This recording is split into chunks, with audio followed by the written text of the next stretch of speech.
Hey, what's going on? Sade Burrell. I am getting ready to head out right now to go shoot the cover for the book. What are you reaching for? It's based off the video that you guys all have seen, and it's based off of my uncle's quote. You're reaching for crumbs when there's a cake in front of you. And because I'm so excited, I actually want to give you guys a free portion of the book, and I'm going to give it to you verbally right now. So in the book, on one of the chapters, I talk about crumbs, and I lay out what exactly crumbs can be and what it can look like. So I'll specifically talk about crumbs as friends. In the book, I say that sometimes friends can be crumbs. Well, how can friends be crumbs? And I say that friends who are crumbs are the most dangerous people. I say, well, how can people who are your friends be considered dangerous? It doesn't make sense. Well, let me tell you why people who are your friends are dangerous crumbs to be around. Because those are people that you chose to be in your life. They're not people who are born into your family. They're not people who are adopted into your family. These are people who you chose, who you willingly said, these are the people I'm going to welcome in my life, and these are the people who are going to represent me.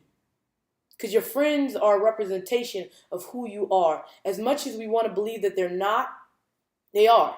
Who you hang around with tells a lot about who you are as a person. And so I always used to say to people, show me who your friends are, and I'll tell you who you are as a person. See, I split my time in different percentages. 90% of my time is spent with people who are doing way better than me, people who I admire, people who I really want to be like, people who encourage me. The other 5% is spent with people who I consider wobblers. What are wobblers? Well, wobblers are people who have one foot in, one foot out. I want to do good, but I don't want to give up this. Why would you spend 5% of your time with those people? Well, because they actually have the ability, if you hang around them long enough, they have the ability to lean more towards the good than the bad. And if you have someone like that in your life, then yes, you can dedicate time to them so that you can get them over into your 90 percentile. And then the last 5% of people I hang around with are people who are not doing good in life at all. Absolutely nothing. Just think about the worst person in your life who you know who has no drive. They have nothing to motivate them. Nothing.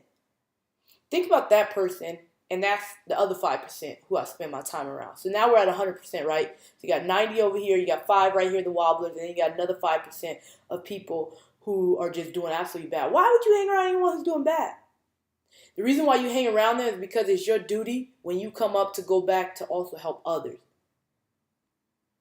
But 90% of my time is spent with the people who are doing well. So that 90% represent me. The 5% of the wobblers, they don't represent me completely, but I'm still there to make an impact. The other 5% of people who are doing completely bad and no drive, no nothing, those are the people who it's my job to go back and help because I was once that person. So choose your friends wisely. Don't allow crumb friends to overtake your life.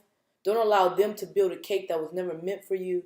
Don't allow them to build you a $20 cake when you deserve a $20 million cake. Don't ever settle for crumb friends. And don't make excuses for them. And when they ask why you don't have time, you simply say to them, I'm reaching. That's all the time I have. My name is Sade Burrell. Stand for something. I appreciate y'all.